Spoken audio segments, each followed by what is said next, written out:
चैतन्य प्रभु नित्यानंद श्री अद्वैत गदाधर शिवासादि गौर। हरे कृष्णा कृष्ण कृष्ण हरे हरे, हरे राम राम राम। श्री श्रीमद्भागवतम तृतीय स्कंद चतुर्विंशो अध्याय। श्लोक नंबर चल रहा है हमारा 43, 44, 45, 46। प्रसंग है कर्दम ऋषि भगवान का आदेश पाकर के वन में निकल गए और निकल करके उन्होंने मुनियों का व्रत धारण कर लिया। निसंग होकर के विचरण कर रहे हैं। शौणिम पृथ्वी में पर्यटन कर रहे हैं। अनग्नि अनिकेत होकर के मनोब्रह्मण युंजानो यत्तत् सत् परम। उन्होंने अपने मन को ब्रह्म में युंजन कर दिया, नियुक्त कर दिया। ब्रह्म कैसा है? सद असत परम, जो सद असत से परे है।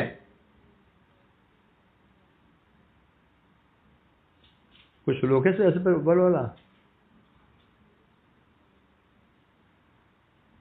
बोलो चतुश्लोकी में है ना, सब भूल गया।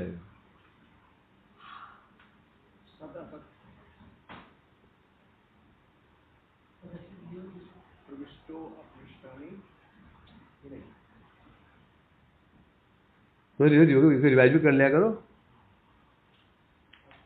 तो सद असत से परे। तो बता रहे यहां पर ब्रह्म कैसा है? सद असत कहने से तो दो अर्थ बताए थे। एक अर्थ जीव के लिए, सत मने कार्य, असत मने कारण। कार्य कारण से ऊपर है। और यहां पर क्या कहना चाहते हैं? दूसरा सद मने मंगल, असत मने अमंगल। भगवान कैसे? सद असत से परे है, न मंगलमय है न अमंगलमय है। तो भगवान मंगलमय भी नहीं है। क्यों बोलते हैं मंगल भवन अमंगलहारी? मंगल के भवन क्यों कह रहे भगवान को?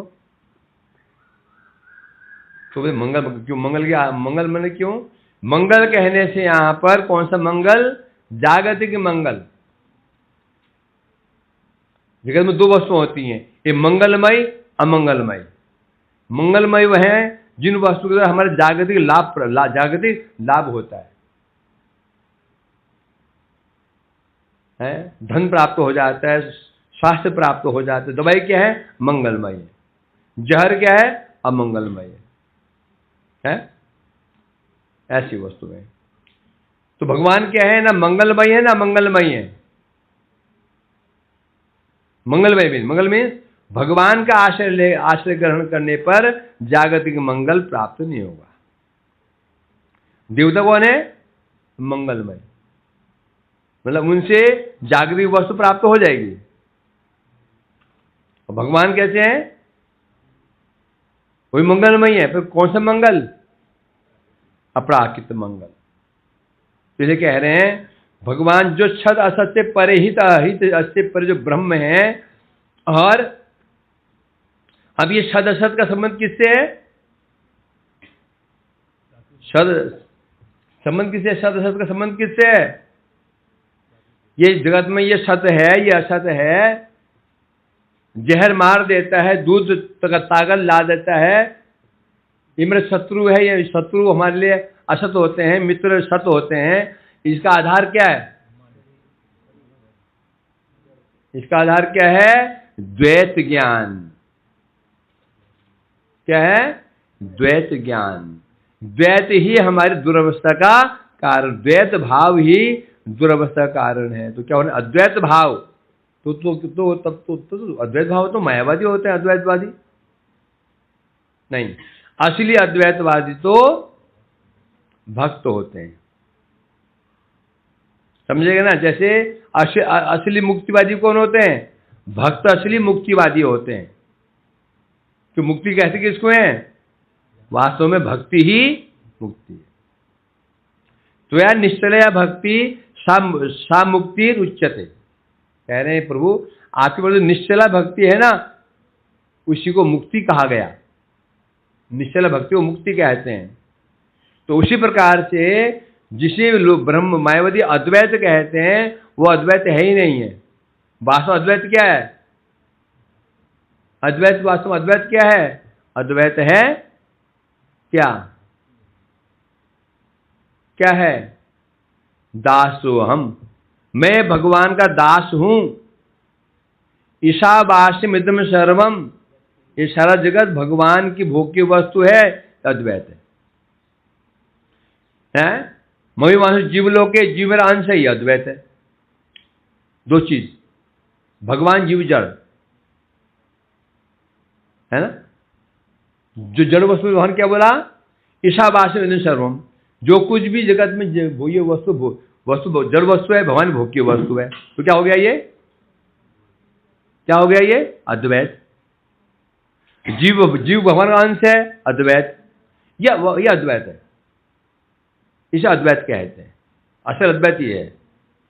अद्वैत क्या है? इसके विपरीत, मैं भोग करने वाला हूं, मैं करता हूं और ये वस्तु मेरी है, ये द्वैत कहते हैं। समस्या कारण क्या है? भयम द्वितीय अभिनय है ना।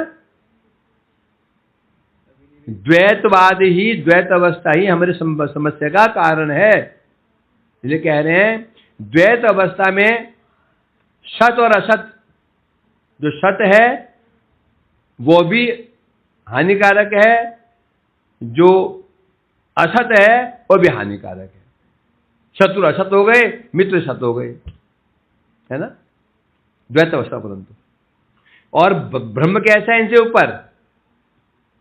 ब्रह्म जो है न सत है न असत है, अर्थात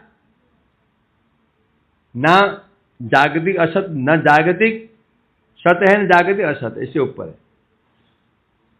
ऐसा जो ब्रह्म है, उन अपने मन को उन्होंने उसमें नियुज कर दिया है। अब मन नियुक्त कर दिया, तो मन कैसे नियुक्त करते हैं? हम किसी वस्तु मन को लगा देते हैं। मन किसी कैसे मन कैसे लगाते हैं? हम अपने मन को कैसे लगाते हैं? किसी व्यक्ति में कैसे लगाते हैं? बताओ। मेरा मन उसमें लग गया, क्या लग गया? अर्थात मेरा मन उस वस्तु का चिंतन कर रहा है, आकृति का चिंतन कर रहा है, मोबाइल के चिंतन कर रहा है, मोबाइल का आकृति चिंतन कर रहा है, गुण उसमें क्या क्या फंक्शन है वह चिंतन कर रहा है। ये चिंतन ना, क्योंकि अब ये यहां दिखा रहे हैं कि ये जो ब्रह्म है, यहां पर जो ब्रह्म बात करेगा निर्विशेष है क्या? बोलता नहीं। क्यों नहीं है? क्योंकि मन को ब्रह्म लगा दिया। अब की वस्तु मन लगाने मतलब क्या हो गया? वस्तु के गुणों को गुणों में मन लगा देना। मिठाई में मन लग गया मतलब क्या? मिठाई में मतलब क्या हो गया? जो कि मिठास है उसका आस्वादन करना। तो ब्रह्म कैसा है? दो जी बताया, गुणावभासे विगुणम है, और विशेष बात एक भक्त्या अनुभावित। एक है कि एव है? एक भक्त होना चाहिए ना, इसमें एव कर रखा है। ये पेन था, यहाँ की पेन था, कहाँ से लगा पता?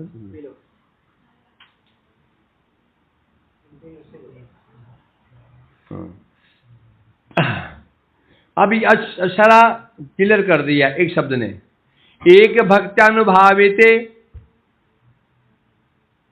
एक भक्त्या अनुभावित गुणाभासे विगुण।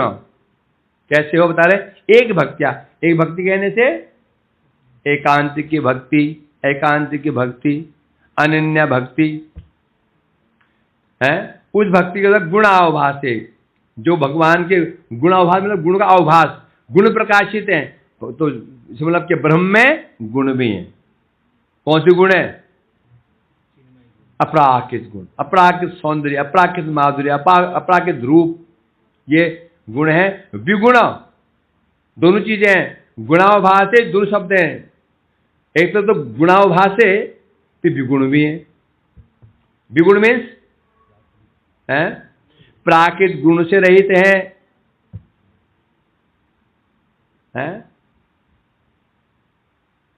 अदृश्यत्वात् ममेत रूपस्य,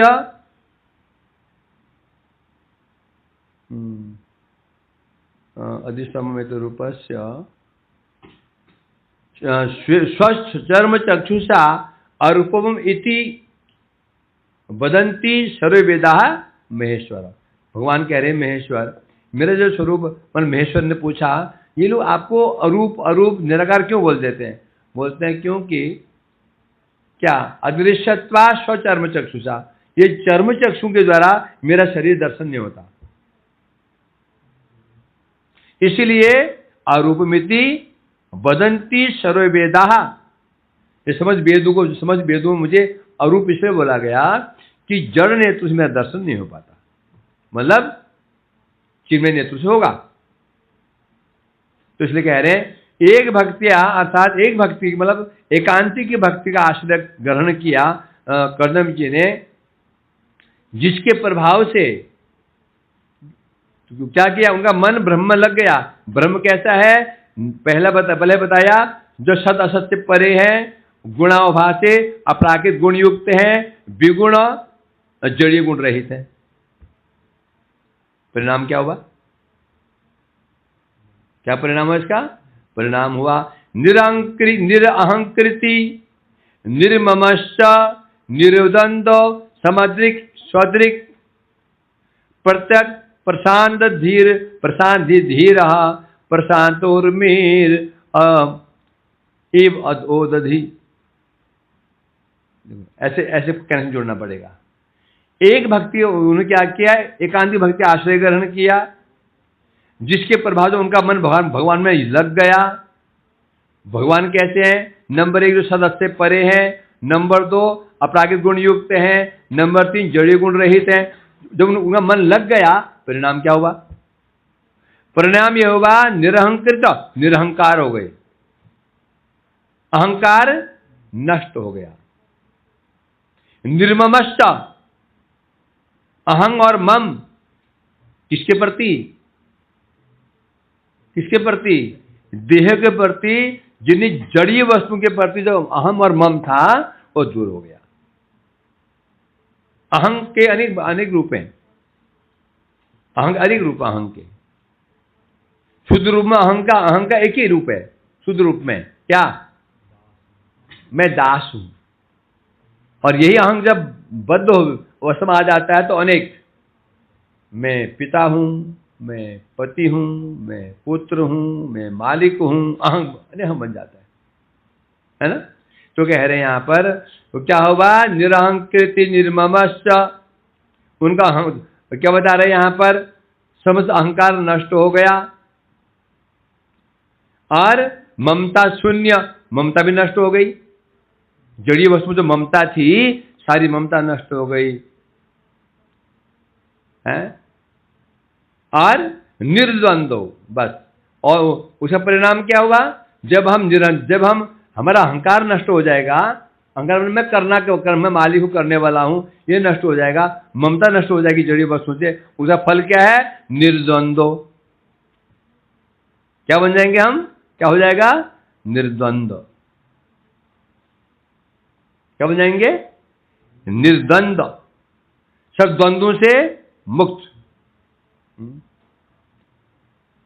द्वंद्व किसे कहते हैं? दुख कष्ट है, जैसे अर्थात शीत गर्मी, गर्मी से कष्ट, सर्दी से कष्ट, शत्रु से कष्ट, मित्र से मित्र, जो भी जिस चीज है द्वंद्व से द्वंद्व है। ये समझ, शीतोष सुख दुखदा जितने भी है ना, ये निर्मो निरहंकार शांति मध्य गच्छति।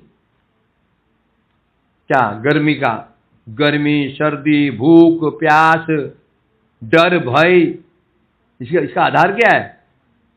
गर्मी लगना, सर्दी लगना, भूख लगना, प्यास लगना, डर लगना, शोक होना, मोह होना, इसका आधार क्या है? क्रोध होना, काम, क्रोध, लोभ इत्यादि का आधार क्या है? अहं और मम। जब तो अहम और मम बना हुआ है तब तक होगा। जब अहम समाप्त हो गया, यदि मेरी बुद्धि, मेरे अहम बैठा हुआ है, मैं सन्यासी हूं, मैं एक आचार्य हूं, तो द्वंद्व भी रहेगा।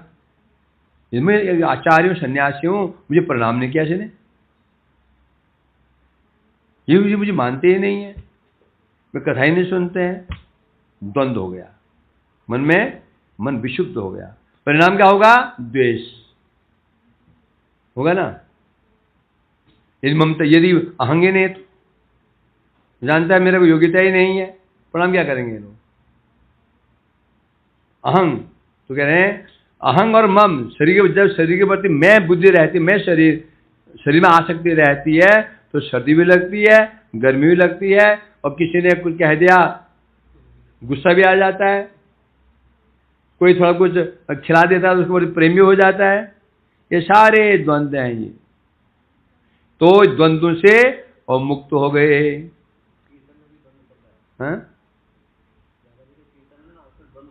क्यों नहीं आएंगे? कितने शब्द हैं।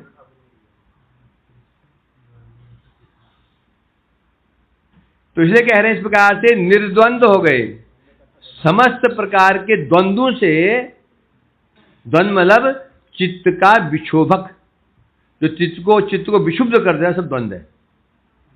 द्वंद्व की परिभाषा, सीधी परिभाषा है, जो हमारे चित्त को विक्षुब्ध करते द्वंद्व है। चाहे वह सुख हो, दुख भी द्वंद्व ही है, सुख भी द्वंद्व है। सुख, जब बहुत सुख मिलता हमको मिलता है, मान सम्मान मिलता है, ये भी द्वंद्व है। क्यों? इसी में हमारा चित्त क्षुब्ध हो जाता है, भजन में बाधा पड़ जाती है। तो उनका क्या हो गया?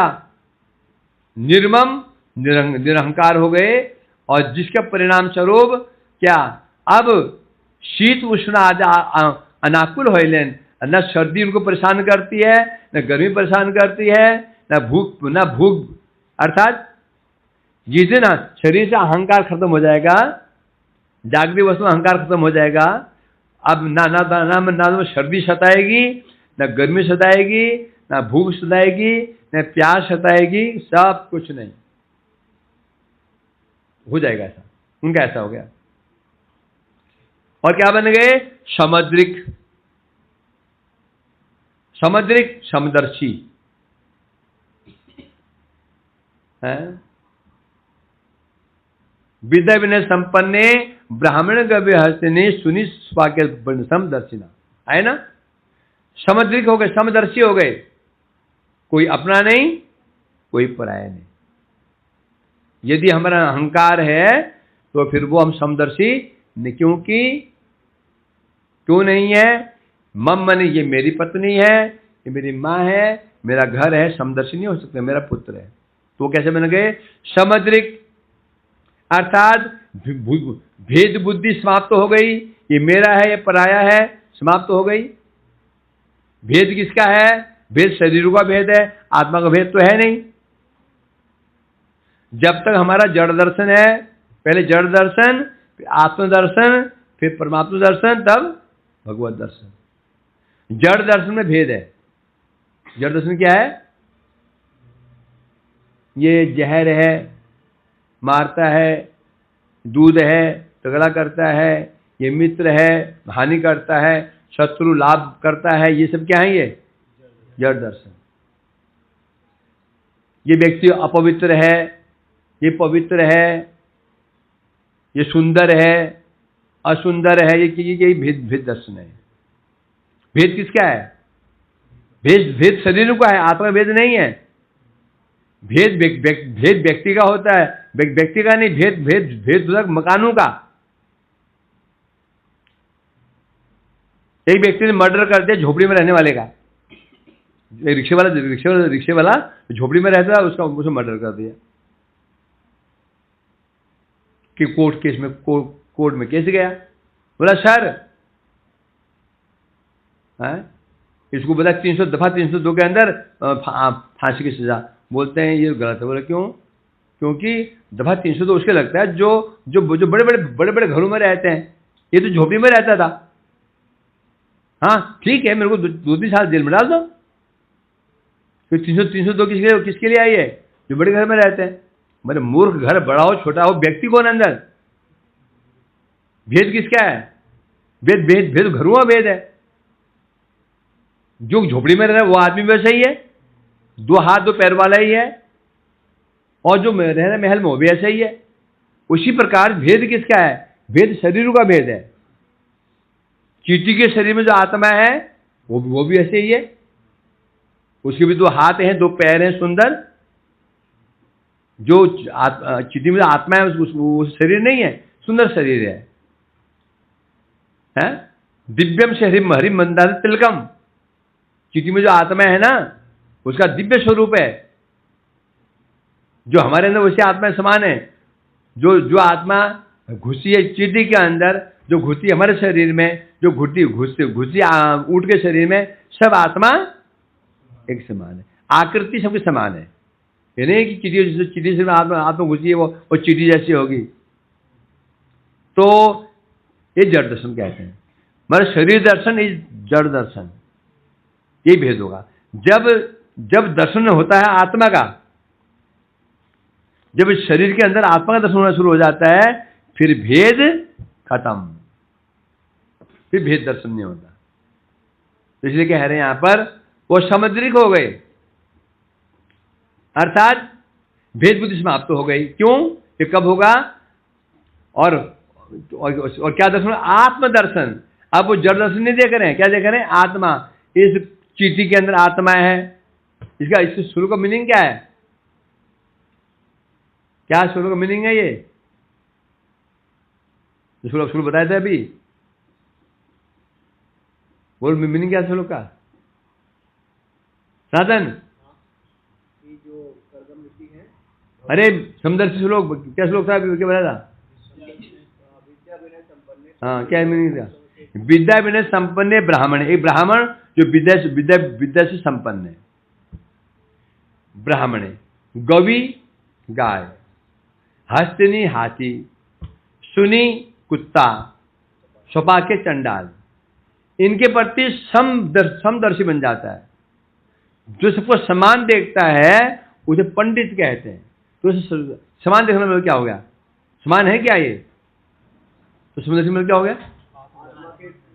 सबके अंदर क्या देखता है? जो चंडाल है उसके अंदर भी आत्मा है, कुत्ता है उसके अंदर भी आत्मा है, ब्राह्मण है विद्या विनय संपन्न में उसके अंदर आत्मा है, हाथी उसके अंदर आत्मा है, गाय आत्मा। तो वो आत्मा, इसलिए वो क्या देख रहा है? समान। ये समदर्शी कहते हैं। तो ऐसा व्यक्ति किसी का अपमान नहीं कर सकता। वैसे नहीं कर सकता कि झोपड़ी में रहने वाले मनुष्य है और महल में रहने मनुष्य ही है। मुझे पता होना चाहिए जो लॉ है वो समान दंड देगा मेरे को। तो सिद्ध हो चीज मच्छर के अंदर जो आत्मा है वो आत्मा वही आत्मा, वैसी आत्मा जो आत्मा मनुष्य शरीर में है। तो मच्छर मार देंगे तो वो दंड क्यों नहीं होगा? दंड आत्मा समान है, दंड बराबर मिलेगा। और क्या हुआ? तो अब क्या हुआ? अहंकार दूर होते ही द्वंद्व से मुक्त हो गया, भेद बुद्धि समाप्त हो गई, सर्वत्र आत्मदर्शन शुरू हो गया। और फिर क्या हुआ? स्वदृक्। अब क्या बन गए? स्वदृक्। स्वदृक् मतलब स्वदृक्, अपने को दर्शन करने वाला बन गए। स्व मैंने अपने को दर्शन करने वाले बन गए। तो क्या लिया सुझाव आराम से? अर्थात क्या बता रहे हैं? क्या बन गए वो? अंतर्मुखी वृत्ति द्वारा विक्षेप रहिता बुद्धि विशिष्ट हो गए। अर्थात उनका चित्त स्थिर हो गया। अब क्या देख रहे हैं वो? अपनी आत्मा को देख रहे हैं, आत्मदर्शी बन गए, अपने स्वरूप का दर्शन शुरू हो गया, मैं कौन हूं। जब तक हमें अपना परिचय नहीं, तो अन्य परिचय क्या देंगे? क्या? जब हमको अपना परिचय पता नहीं है, अन्य परिचय हम क्या जानेंगे? पहले परिचय अपना पता होना चाहिए, मैं कौन हूं। आगे इस टीका में क्लियर करेंगे। और कैसे बन गए वो? प्रशांत धी, प्रशांत, शांत, स्थिर चित्त हो गए। धी मैंने बुद्धि, उनकी बुद्धि स्थिर हो गई, उनकी बुद्धि स्थिर हो गई, चंचलता चली गई। जो चंचलता का मेन कारण था क्या? भेद दर्शन, द्वैत भाव। द्वैत भाव मैंने अहंग भाव, कर्ता भाव चला गया, होते ही चित्त स्थिर हो गया। अब उनकी स्थिति कैसे हो गई? प्रशांत उर्मी इव उदधी। क्या बन गए? प्रशांत उर्मी है, उर्मी इव उदधी है, उर्मी इव उदधी। जैसे उदधी मैंने, उदधी मैंने क्या होता है? हाँ, क्यों? उद जल, धी मैंने भंडार, उद मैंने क्या होता है? उद मैंने जल, उदधि। क्यों? समुद्र कैसा होता है? समुद्र क्या होता है? समुद्र लहरों से रहित होता है, समुद्र प्रशांत होता है, लहरें उसमें उठती नहीं है। जब अंदर गंभीर समुद्र में चले जाओ तो समुद्र प्रशांत रहता है, अंदर लहरें उठ रही हैं उसकी, और समुद्र को विचलित नहीं कर पाती हैं। यानी कि लहरें उनकी भयंकर लहरें उठ रही नीचे उसके अंदर, परंतु समुद्र को विचलित नहीं कर पाती हैं। समझ गए ना? भगवान गीता में कहा ना। तो इसलिए कहते हैं जब समुद्र गंभीर शांत रह हो जाता है, उसी प्रकार से उनका हृदय कैसे हो गया? समुद्र के समान स्थिर हो गया। वासुदेवे भगवती सर्वज्ञ प्रतागत मुनि परेण भक्ति भावेन लब्धात्मा मुक्त बंधन। अर्थात अब क्या देख रहे हैं वो? हाँ, बुद्धि उनकी स्थिर हो गई, तरंग रही समुद्र की भांति प्रशांत अवस्था प्राप्त हो गए। ना दुख विचलित करता, ना सुख विचलित करता। उसके पश्चात क्या हो गया है? मुक्त बंधना, समस्त बंधन से मुक्त होकर के उनका चित्त क्या हो गया? सर्वज्ञ, निखिल जीवन भगवान में उनका जो चित्त क्या हो गया? भगवान में लग गया। और कौन भगवान में? तब बता रहे हैं वासुदेवे भगवती सर्वज्ञ। कौन किसमें लग गया? भगवान वासुदेव में लग गया। वासुदेव कैसे हैं? कैसे लग गया? लगा कैसे लग गया? भक्ति भावेन, भक्ति भाव के द्वारा उनका चित्त वासुदेव में संलग्न हो गया, युक्त हो गया है। तब उन्होंने क्या देखा है? और वो वासुदेव कैसे हैं? सर्वज्ञ। सर्वज्ञ जो भगवान वासुदेव हैं, और जो समझ जीवों के आश्रय हैं। भगवान कौन है? समझ जीव। वासुदेव मीन्स समझ जीवों का जो आश्रय, वासुदेव जो समझ जीवों के जो आश्रय श्री भगवान है, जो सर्वज्ञ हैं, उनमें उनका चित्त कैसे लगा? भक्ति भावेन, भक्ति का अनुशीलन कर रहे हैं ये, चित्त उनमें लग गया। तब उन्होंने क्या देखा? तब देखा आत्मानं सर्वभूतेषु भगवन्तम अवस्थितम। आत्मानं सर्वभूतेषु, क्या देखा? क्या देखा उन्होंने? आत्मानं मतलब भगवान को समस्त प्राणियों में देखा। क्या देखा? समस्त प्राणियों में क्या देख रहे हैं वो? सर्वभूते परमात्मा, समस्त प्राणियों में परमात्मा का दर्शन कर रहे हैं। और दूसरी ओर सर्वभूतानि भगवत विचात्मनि, क्या? समस्त प्राणियों में भगवान को दर्शन कर रहे हैं और समस्त प्राणियों में भगवान का दर्शन कर रहे हैं। क्या श्लोक है उत्तम भागवत का? सर्वभूतेषु यः पश्येत्। हाँ,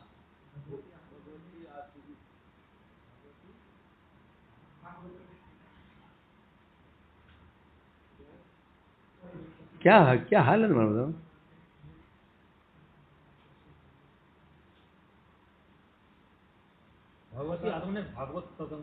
भागवत उत्तम है, उत्तम भागवत का लक्षण है।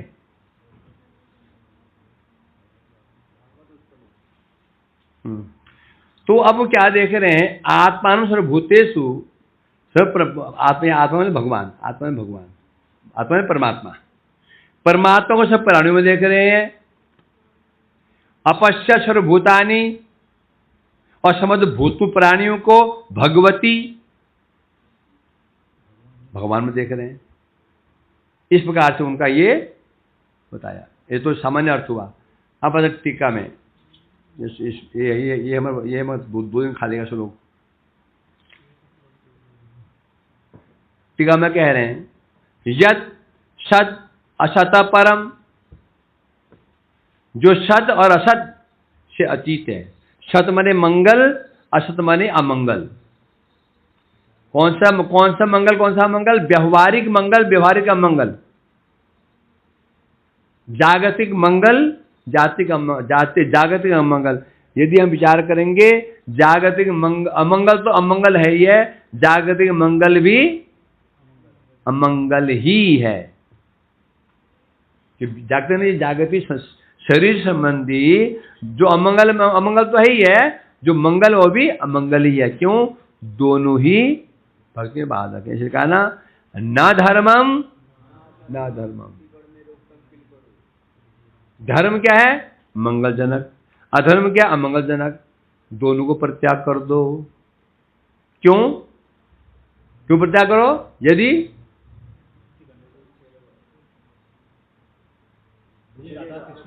राधा कृष्ण की सेवा प्राप्त करनी हो तो धर्म अधर्म दोनों को त्यागो। तो यहां कह रहे हैं क्या? सद असत से जो परे अतीत है, उनका जो मन था ब्रह्म स्वरूप में युक्त हो गया। अब देखो अब यहाँ दो विचार हैं। एक तो ये दिखा रहे हैं उनका मन सद असत से ऊपर उठ चुका है। ना उनको जागतिक कल्याण से मतलब है, न जागतिक अकल्याण से मतलब है। जो शुद्ध भक्त होते हैं न जागतिक कल्याण की चिंता करते हैं। मान अपान्यो तुल्यो मित्रारि पक्षयो। भक्ति का क्या लक्षण होता है? भगवान कह रहे हैं गीता में, मान जो सत है, असम्मान असत है। तो क्या करते हैं उनके लिए? दो भक्तों के लिए मान अपान्यो तुल्यो मित्रारि पक्षयो। ऐसे भक्तों के लिए मान अपमान दोनों समान, मित्र शत्रु दोनों समान। अब मित्र क्या है? सत, शत्रु असत, परंतु दोनों समान, दोनों समान को, दोनों के प्रति समान बुद्धि रहती है। किसकी? भक्तों की। इसलिए शत्रु से वो द्वेष नहीं करते हैं, मित्र से बहुत अधिक स्नेह नहीं करते। तो इसलिए कहते हैं एक तो मन के लिए आया, दूसरा किसके लिए आए? भगवान के लिए। जो श्लोक में भगवान के लिए आया था। भगवान कौन से हैं? सदस्य से परे। जागतिक मंगल भी नहीं है, जागतिक अमंगल भी नहीं है। भगवान इससे ऊपर है, अपराकित मंगलमय।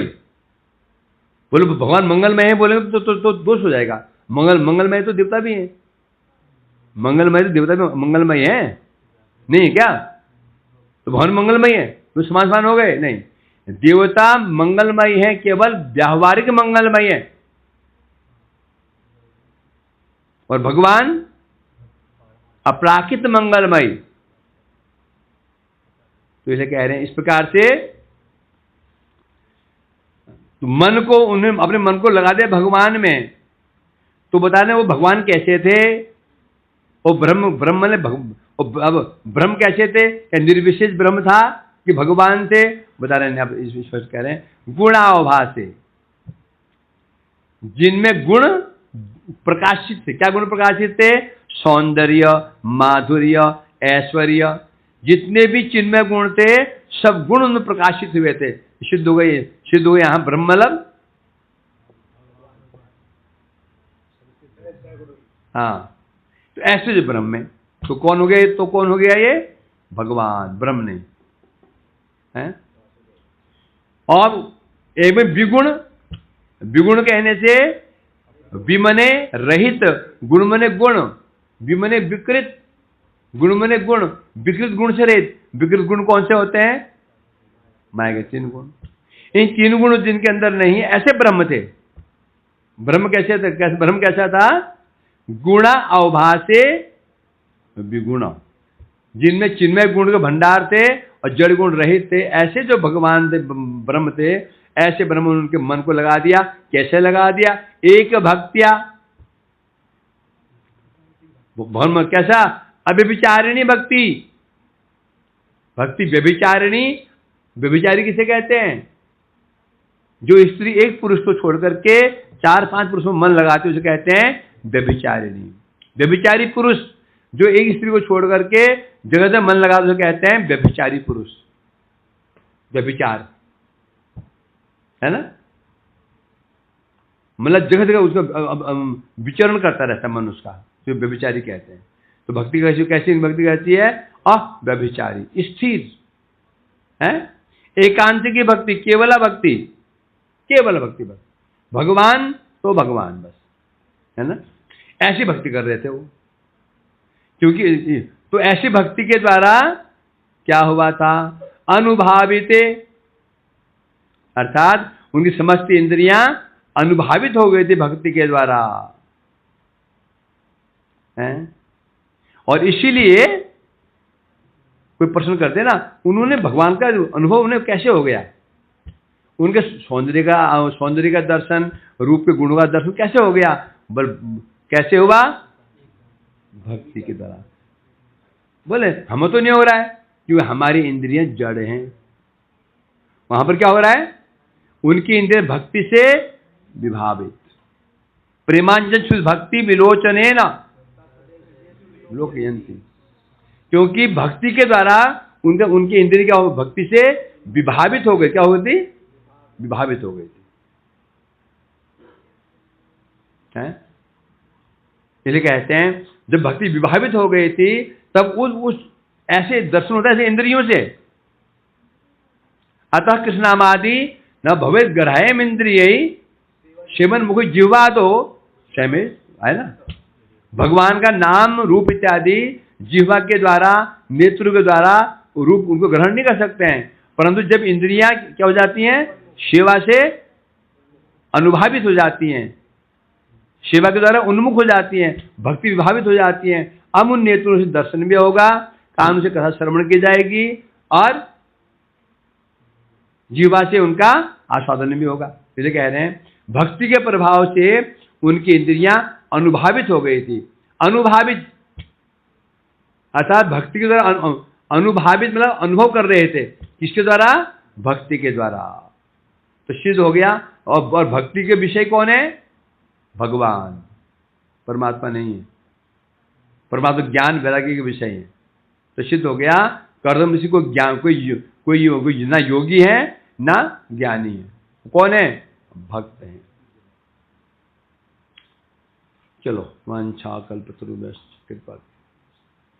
आज तब तो पूछेंगे, पूछ लेंगे। दोस्त से पूछना था। बता भाई, आज नहीं बता।